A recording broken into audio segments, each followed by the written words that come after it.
From the orbital shadows of Vera 9's dying crimson moon, the alien fleet drifted silently, their biomechanical hulls breathing faint pulses of cold violet energy. The commanders were certain victory was approaching. Humanity's colonies were scattered, their supply chains were fractured, and most importantly, their medical networks were targeted first. In galactic warfare doctrine, destroying healing infrastructure was the final step before civilization collapse. But humans did not collapse. The alien surveillance drones recorded something strange. On burning planetary surfaces where artillery storms had turned soil into molten memory, human soldiers were retreating. Yet they were not fleeing in terror.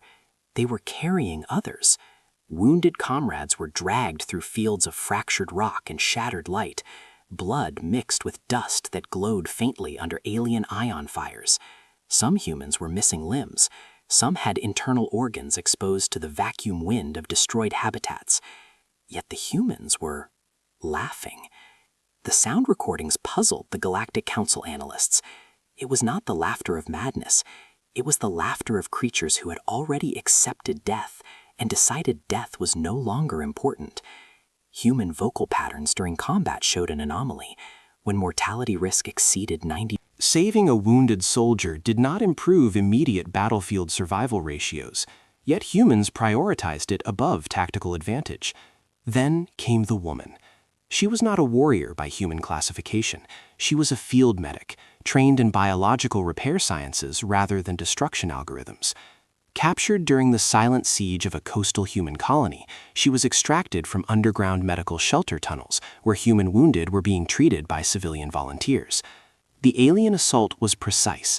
No unnecessary destruction, no emotional warfare. The commanders believed humanity would surrender once medical leadership was removed. When the soldiers broke into the medical chamber, they found her kneeling beside a young human male whose respiratory system had failed under plasma shock. She was finishing a stabilizing procedure using primitive emergency technology. The alien troops waited for her reaction. Humans were expected to scream under capture. Most species did. But she did not scream. Her hands remained steady even when plasma rifles were aimed at her spine. Instead, she spoke in a soft planetary dialect translated later by linguistic AI systems. She asked one question: "Are the injured soldiers still alive?" The question disturbed the interrogation unit. No plea for freedom, no accusation of invasion, no hatred, only concern for others. The alien commander observed her biometric emotional pattern. It showed no fear escalation. It also showed no aggression spike. It was something the council psychologists could not classify. Human emotional state during captivity resembled what was later theorized as protective serenity. The interrogators attempted standard coercive questioning. They asked for military intelligence, fleet coordinates, defense grid architecture. The woman responded with silence, occasionally requesting water for the wounded human soldier still unconscious in the medical chamber. Her eyes were unsettling to alien observers. They contained neither hostility nor submission. It was the gaze of a predator species that had decided it was not prey, but also refused to become a hunter. Some alien soldiers reported discomfort while watching her. Not fear of physical attack, fear of moral confusion, because the human medic looked at them the way ancient planetary legends described caregivers looking at suffering children. The Galactic Council logged this event as First Contact Psychological Disruption Incident. War simulations were recalibrated. Humans were not fighting like traditional civilizations. They were fighting while preserving compassion. And compassion, in galactic warfare doctrine, was considered unpredictable. The medic was transported to Karis Station for evaluation. As the transport vessel left the burning human colony behind, surveillance sensors recorded something unusual. Human soldiers on the ground continued attempting rescue operations even after orbital bombardment resumed. No surrender signal was detected. Instead, intercepted human communications contained phrases translated as, "Keep them alive," "Finish evacuation before firing back," "Do not leave anyone behind." The alien fleet commander sent a final report to the Galactic Council. The message was simple: humans do not fear death. Humans fear leaving others alone inside it. Inside the cold data halls of the Council archives, the classification tag was assigned. Humanity was marked as civilization type, compassion-dependent persistent species. Strategic prediction models failed to simulate future human behavior because humans did not fight only for survival. They fought so that others could survive with them.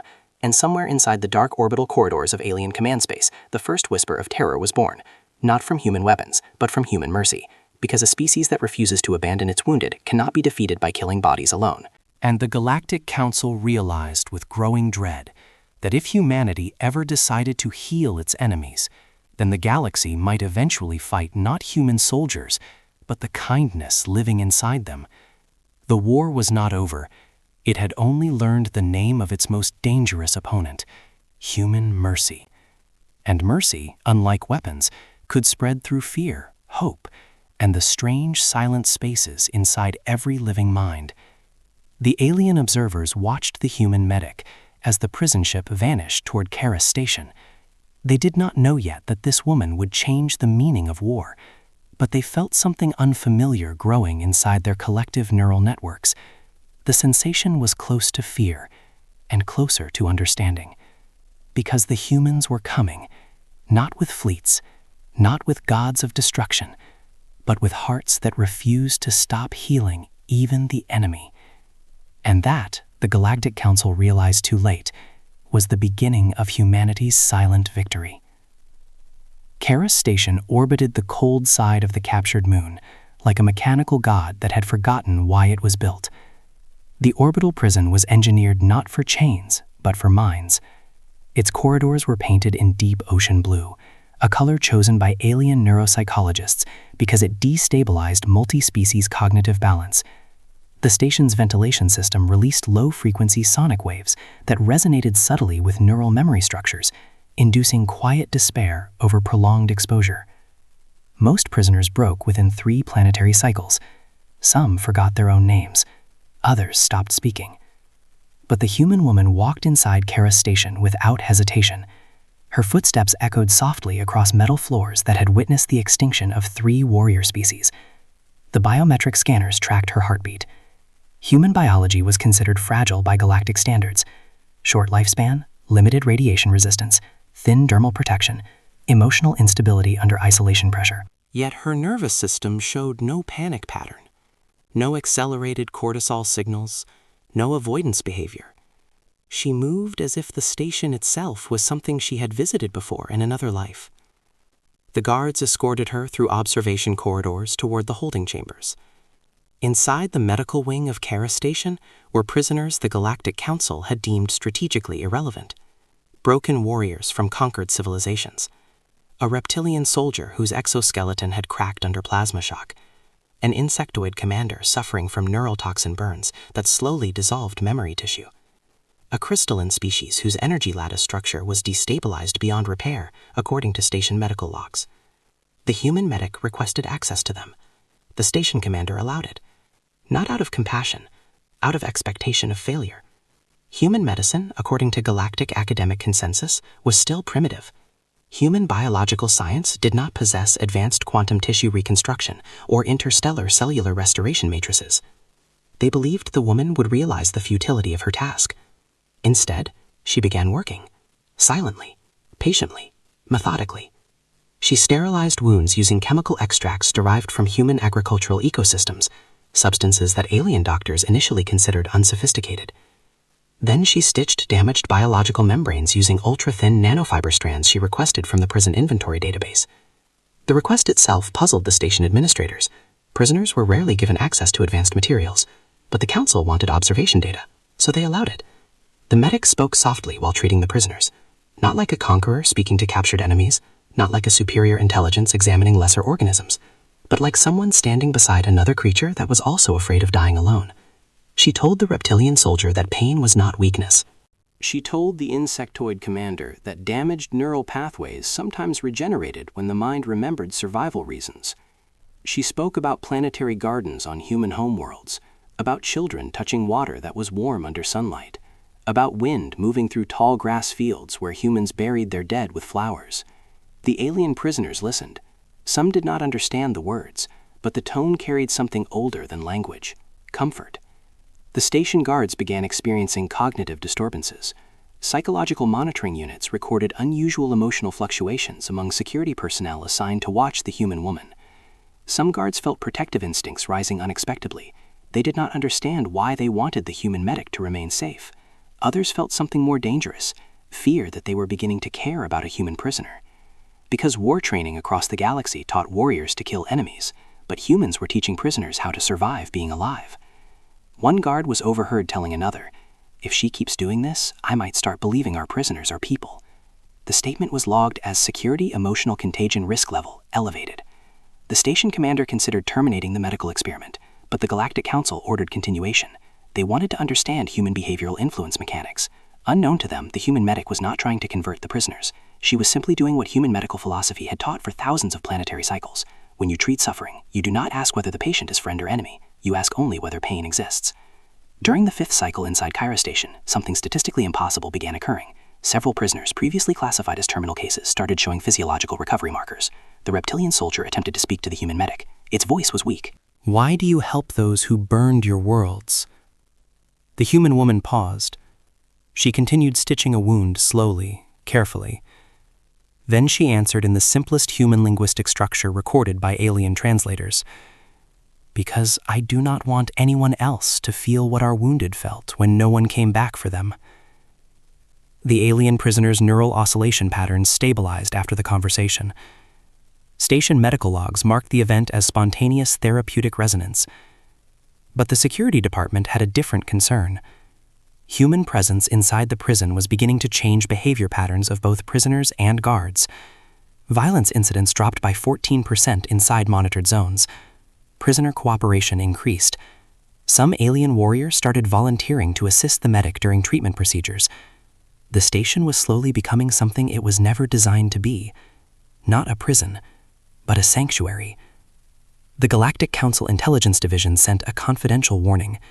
Human compassion was acting like a cognitive virus, not killing biological systems, but rewriting hostility response networks inside warrior populations. The most terrifying observation came from the guard psychology team. Several soldiers reported nightmares where a human woman walked across battlefield ruins, healing both enemies and allies without discrimination. They called it compassion exposure syndrome. Commanders were ordered to monitor emotional attachment development, because if alien soldiers began protecting a human prisoner voluntarily, then the station would no longer be under military control. And somewhere inside the quiet blue corridors of Kyra Station, the human medic continued her work, stitching wounds, speaking softly, and teaching a prison full of warriors that survival did not always require hatred. But the council did not yet realize something far more dangerous was growing. The human woman was not trying to break the prison. She was teaching the prison how to break war itself. And that realization would soon force the galaxy to decide whether fear was stronger than mercy, or whether mercy was the final form of human warfare. The Galactic Council archives described humanity as an anomaly civilization, not because humans were strong, but because humans made war behave incorrectly. Across millions of recorded species, medical treatment was a social function reserved for genetic kin or military alliance structures. Healing an enemy was considered biologically inefficient. Evolutionary models predicted that such behavior would weaken survival probability. Humanity rejected that model. Inside Kyra Station, the human medic continued walking through blue-lit corridors, carrying her medical tools like a priest of forgotten biological rituals. The reptilian prisoner she treated first was once responsible for orbital bombardment of a human agricultural continent. Human children had died under that attack. Yet she repaired the reptilian's damaged neural clusters with slow, careful precision. Her surgical hands moved with patience that disturbed alien observers. She did not speak about revenge. She spoke about sunlight. The medic told the prisoner about human homeworld gardens where plants grew in organized chaos, following planetary gravity and seasonal emotional rhythms of human culture. She described oceans where human children ran laughing along sand that was warm under stellar radiation.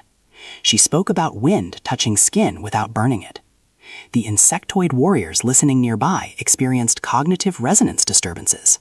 Some reported vivid sensory memories that were not originally theirs. They felt echoes of ancient planetary ecosystems they had never visited. Psychologists later hypothesized that human narrative communication could activate dormant ancestral environmental memory circuits in certain species. The prisoners did not trust her initially. Trust is a survival calculation for war species. But the human woman did not behave like an interrogator. She behaved like someone who believed suffering was a temporary state rather than a defining identity. During the 9th cycle of medical operations, something unprecedented occurred inside the station. 3 combat veterans from different conquered species requested medical evaluation voluntarily. The request surprised security officers. Prisoners usually resisted medical inspection due to fear of experimentation. But they approached the human medic, not because they trusted the Galactic Council, not because they believed the war was ending, but because she never classified them as monsters. She treated plasma burn wounds, toxin-damaged tissue, and fractured energy lattice structures with the same clinical attention she gave human soldiers. One alien warrior asked her a question using broken translation protocol signals. "Why do you help those who killed your people?" The medic paused. She sterilized a surgical instrument using ultraviolet sterilization light. Then she answered in simple human syntax, "Because pain does not belong to one species." The prisoners recorded the sentence in memory archives. The phrase spread through Kara station communication networks like a silent biological meme. Security monitors detected increased conversation activity among warrior prisoners. The most disturbing observation was psychological.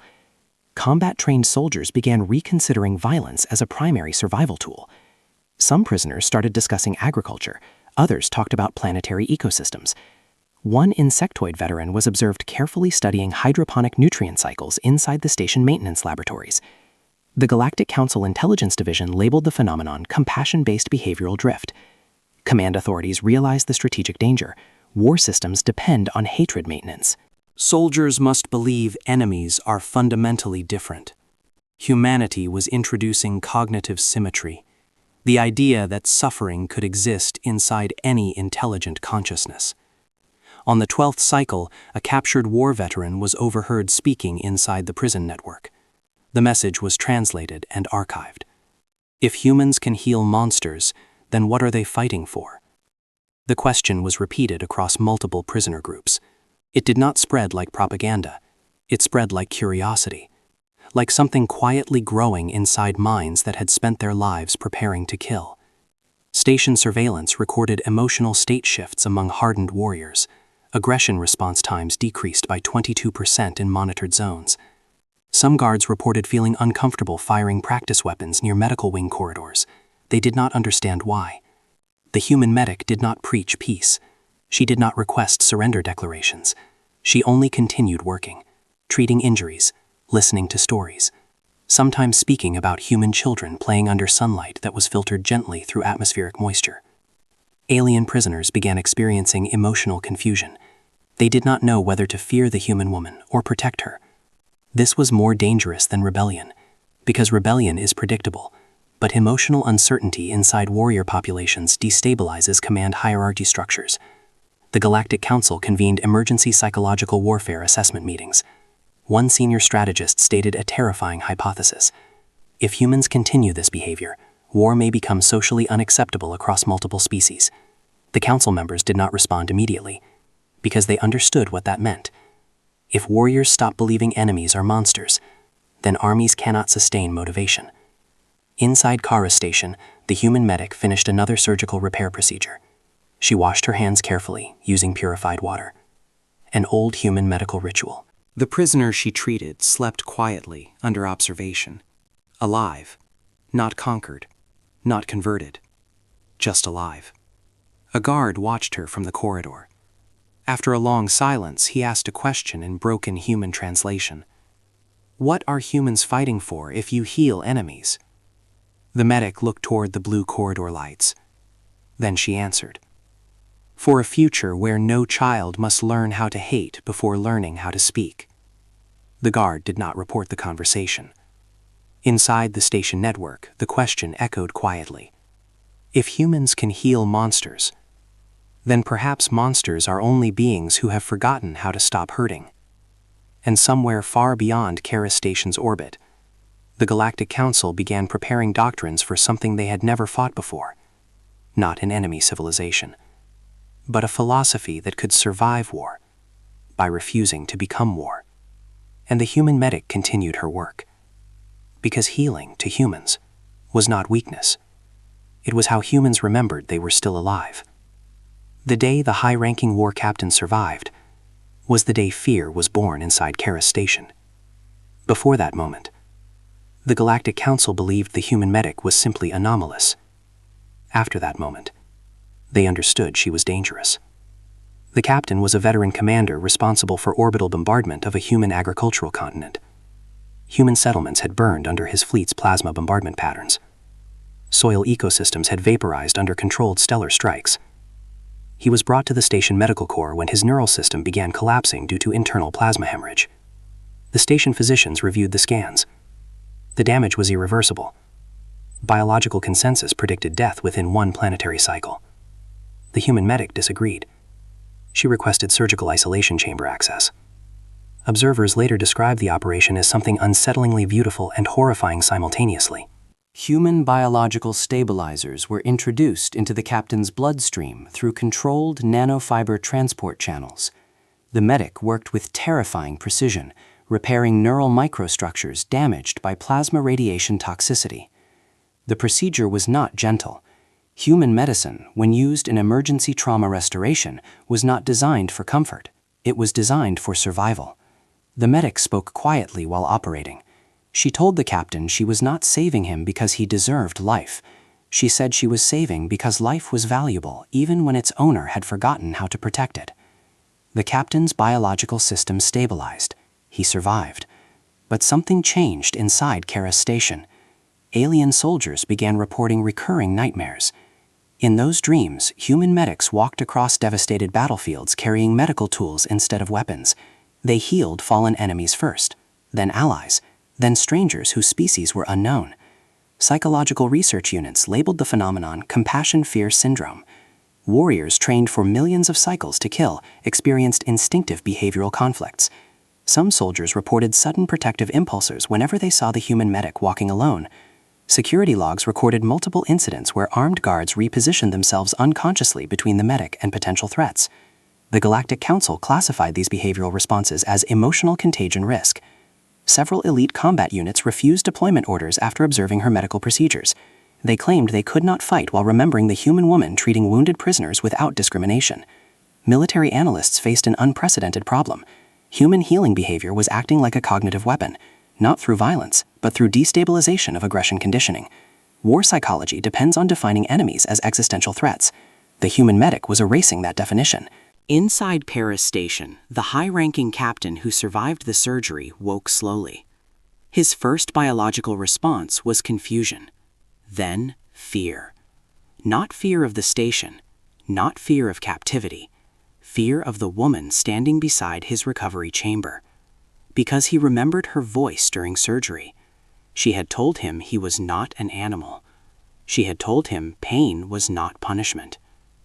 The captain later submitted a confidential psychological report to the council. His statement was archived as Strategic Intelligence Warning. He wrote, "I have faced human soldiers in combat. I have destroyed human cities. I have watched their people die without mercy. But when the human medic saved me, I felt something worse than defeat. I felt shame that I did not know how to live without war." The Galactic Council analysts highlighted the report in red classification.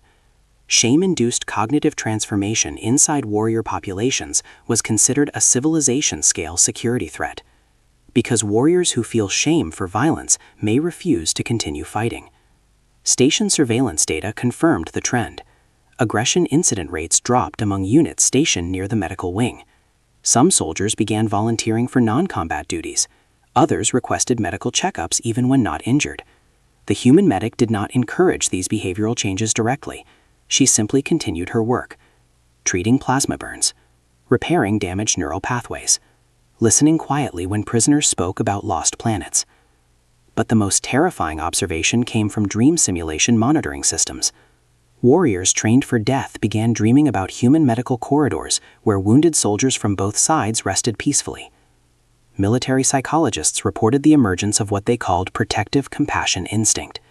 The instinct manifested as voluntary defense behavior toward the human woman. Multiple guards were recorded interfering with other guards' aggressive behavior when they believed the medic was in danger. The station commander realized something alarming. If one human could alter aggression response networks inside elite warrior populations, then humanity did not need weapons to win future conflicts, because armies that cannot psychologically sustain violence cannot continue war. The Galactic Council debated whether the human medic should be eliminated, but assassination protocols were considered high risk because killing her might create martyr-based compassion amplification among human populations. The Council reached a disturbing conclusion. Human medicine had become a form of strategic warfare, not by intention, but by evolutionary effect. Inside Kara Station, the human medic prepared another surgical procedure. Outside the observation windows, alien fleets circled silently, waiting, watching, afraid, because they had learned something new. Humans were not terrifying because they destroyed. Humans were terrifying because they healed. And in a galaxy built on war doctrine, healing the enemy might be the most destabilizing strategy ever discovered. The war had changed, and the Council realized with growing dread that defeating humanity might require defeating the idea that even enemies deserve to live. But ideas are harder to kill than soldiers, especially when they are carried inside a human heart.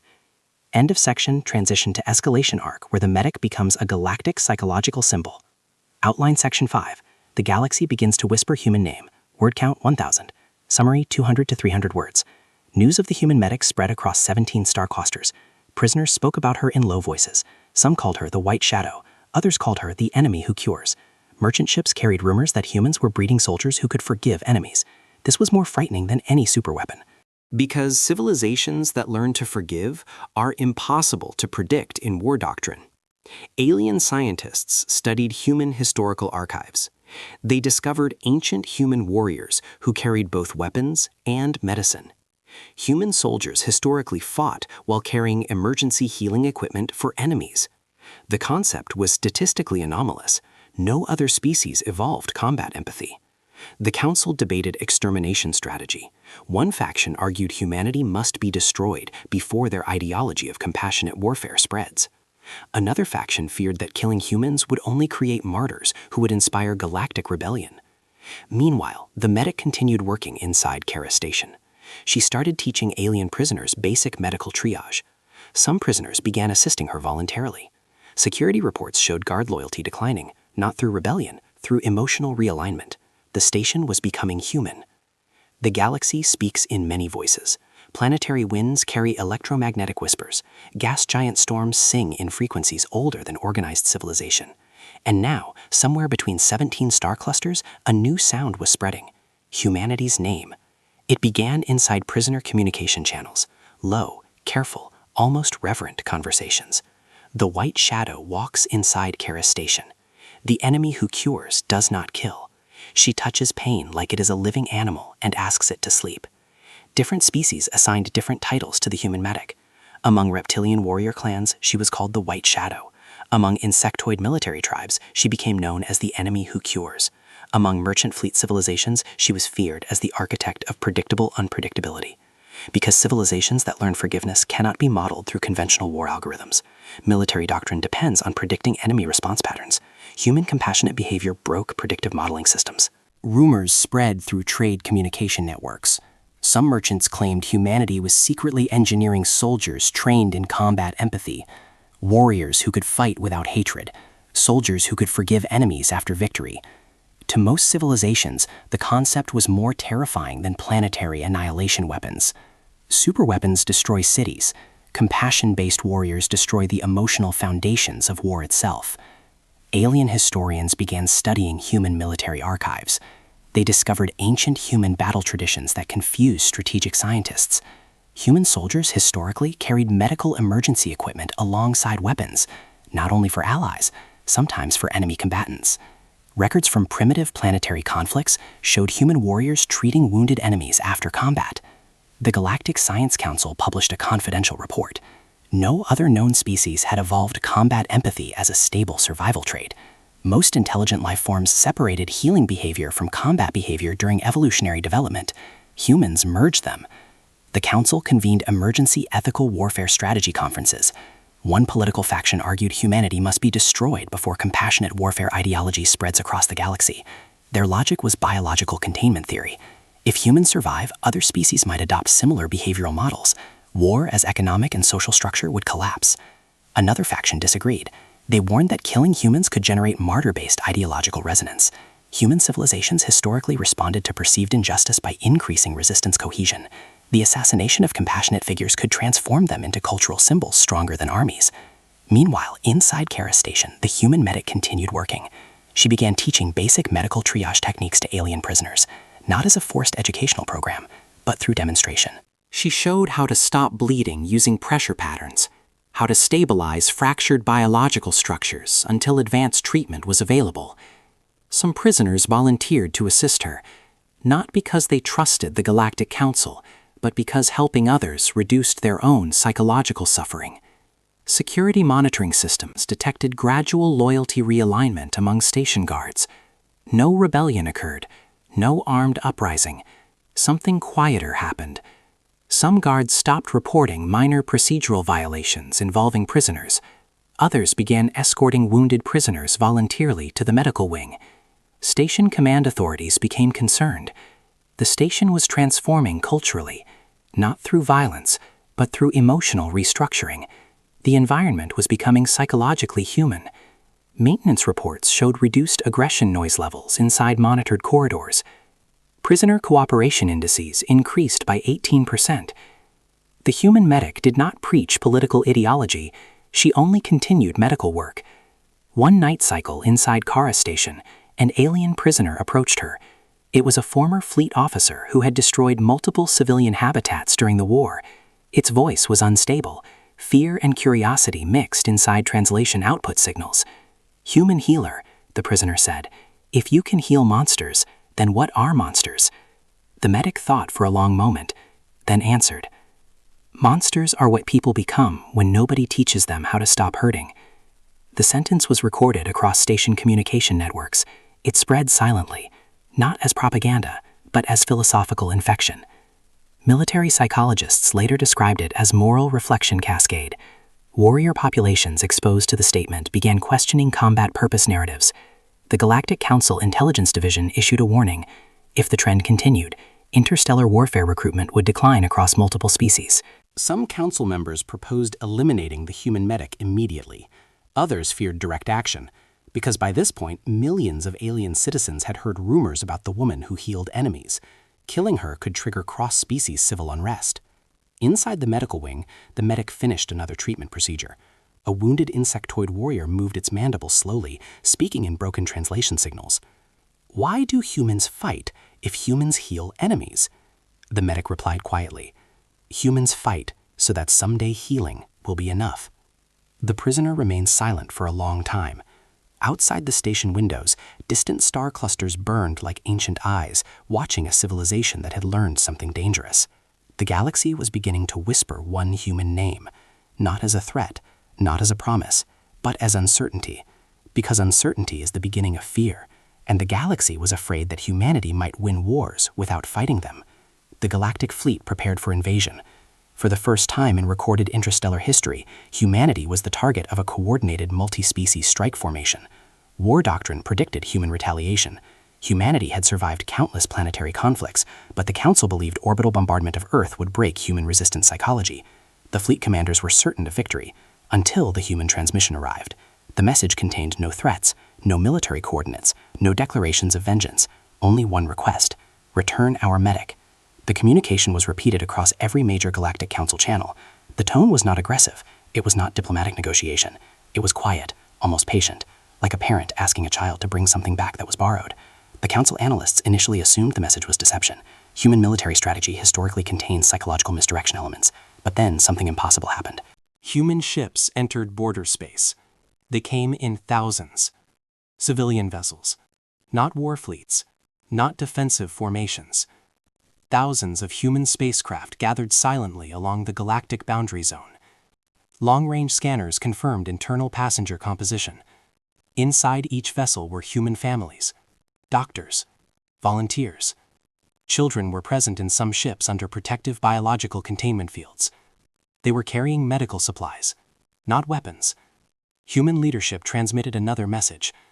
If your soldiers are wounded, we will treat them, regardless of species, regardless of alliance. The galactic generals experienced strategic paralysis. War models failed. If humans were attacked, surviving humans would not retaliate immediately. They would heal enemy wounded first. This created a destabilizing feedback loop inside military prediction algorithms. Because war logic depends on predictable violence escalation, human behavior introduced unpredictable compassion response cycles. Destroying humans would not guarantee military victory, because the survivors would transform enemy soldiers into patients rather than targets. The Galactic Council convened emergency strategic doctrine sessions. Several commanders argued invasion should be cancelled, not because human fleets were militarily superior, but because human ideology could spread among conquered populations. If alien soldiers witnessed humans trading wounded enemies, combat loyalty structures could collapse. Psychological warfare models indicate high risk of mass defection if human medical volunteers were allowed inside battle zones. The most terrifying realization was simple. Humanity was entering war space carrying medicine, not destruction, not fear, not revenge, just survival assistance. The Galactic Fleet maintained orbital positioning, but did not initiate attack. Sensors monitored human civilian vessels. Inside those ships, human families waited quietly. Some children were seen pressing faces against observation glass panels, watching alien warships with curiosity rather than terror. Human psychological behavior during high-threat exposure remained stable. No panic signals, no aggression spikes. Instead, communication networks inside human ships transmitted medical preparation data. Human doctors coordinated potential triage zones for wounded alien soldiers. The Council received another message. If fighting happens, we will still help the injured.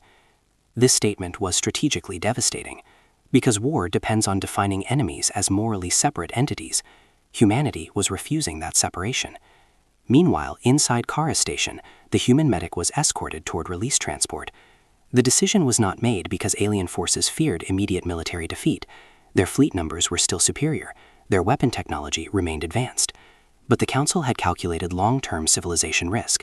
If humans were destroyed, surviving humans would likely convert warfare zones into medical rescue operations. This would create social and psychological instability across occupied systems. Human compassion could spread faster than military control. The Galactic Generals discussed one final question. Could a civilization be defeated if it refused to hate its enemies? No strategic doctrine inside known galactic history could answer that. The human medic was released, not as a victory gesture, not as surrender, but as containment decision. The aliens feared more than human weapons. They feared the ideological contagion of human mercy. As the medical transport ship approached human border space, communication channels opened. Human fleet commander spoke softly. We came for her, and we would have come without weapons, because humanity did not believe rescue required destruction. The medic stepped onto the human vessel. Behind her, alien guards stood silently. Some of them felt relief. Others felt something deeper. Fear that they had just helped return a force to humanity that might change the galaxy forever. The Galactic Council issued the final internal memo. Humanity was to be classified not as a military threat, but as a civilization-level philosophical variable. Because humans did not fight to win wars, they fought to make wars unnecessary. And the galaxy had just learned something terrifying. It is easier to defeat an enemy who hates you. It is almost impossible to defeat an enemy who heals you. The human medic returned to Earth. No victory parades followed. No declaration of galactic conquest echoed across human space. The war did not end in fire. It ended in silence. But silence is how civilizations change. Across 17 star clusters, something subtle began to grow. Alien soldiers started carrying emergency healing kits inside combat gear, not because military doctrine required it, because they remembered human medical treatment during imprisonment cycles, because they remembered human hands touching wounds without asking which side they fought for. Prison systems slowly transformed. Military detention zones were converted into medical stabilization environments. Former war corridors became biological rehabilitation centers. Insectoid warrior colonies began teaching young generations about human triage ethics. Reptilian civilizations studied human medical archives. Crystalline species researched human neural compassion communication models. Humanity did not conquer the galaxy changed itself. Historians later recorded the conflict as the turning point when violence stopped being considered the primary solution to interstellar disputes. The most dangerous technology humanity possessed was not nuclear planetary destruction, it was the refusal to stop healing. Military intelligence archives described human medical philosophy as asymmetric psychological strategy. Because healing enemies destabilizes aggression inheritance patterns inside warrior cultures. New cultural movements emerged across multiple species. Young alien citizens began studying human medical literature alongside traditional combat training. Some warrior societies introduced mandatory compassion education modules inside military academies. The Galactic Council attempted to regulate the spread of human behavioral ideology. But they discovered something frightening. They could restrict weapons, they could control trade, they could monitor fleets, but they could not stop individuals from choosing kindness. Inside quiet planetary communities, alien children practiced human-style first aid rituals. They learned how to stop bleeding, how to comfort injured companions, how to speak softly when someone is afraid. The concept of monster classification slowly disappeared from several planetary cultures. Former enemy species began sharing agricultural knowledge. Trade ships carried medical supplies instead of battle drones. War museums were converted into biological research libraries. The Galactic Council archives contain a final classified message recorded by intelligence strategists. It was never officially released to the public, but it is preserved in the silent memory cores of the Council's oldest data halls. The message reads, "If you meet humans in battle, do not aim only at their bodies, destroy their compassion first, because once a human begins to heal you, you will fight your own heart before you fight them." Some historians believe this was not a warning, it was an admission. The galaxy did not fear human technology, it feared the idea that violence might no longer be necessary. And humanity did not spread conquest across the stars. Instead, humanity spread something older than empires, a simple belief carried by one mech who refused to let pain belong to enemies. Life was not divided by borders. Pain did not recognize flags. And healing did not require permission. The war ended not because one side destroyed the other. It ended because soldiers from many species began to ask themselves a question before pulling the trigger. Will this wound someone who might someday heal me? On Earth, the medic returned to a small human coastal settlement. She continued working in a civilian clinic, treating children, treating elderly patients, treating strangers who had never heard of Kara Station. Some nights, she would stand outside and watch the ocean waves move under planetary gravity. Human children would play nearby, laughing under sunlight that warmed their skin gently. No one called her a hero, because humans do not consider healing an act of heroism. It is considered survival. Across the galaxy, former enemies remembered her, not as a conqueror, not as a warrior, but as the woman who showed warriors how to stop being monsters without killing them. And somewhere inside the silent stars, alien soldiers stood guard over medical supply crates, believing that protecting life was now more important than destroying it. The galaxy had learned something terrifying. Kindness could survive war. And once kindness becomes a strategy of survival, even the strongest empires must eventually learn to fear it.